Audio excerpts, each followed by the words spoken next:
বাবা কিভাবে? মা, একজন এইভাবে চাকু ধরেছে আর একজন মাথায় বন্দুক ধরেছে, তারপরে সব লুট করে নিয়ে গেছে।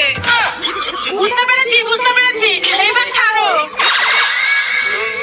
মা, শুনলাম ওনারা নাকি আগে বাড়িতে এসে এটা ওটা বলে খোঁজ খবর নেয়, তারপরে সুযোগ বুঝে ডাকাতি করে।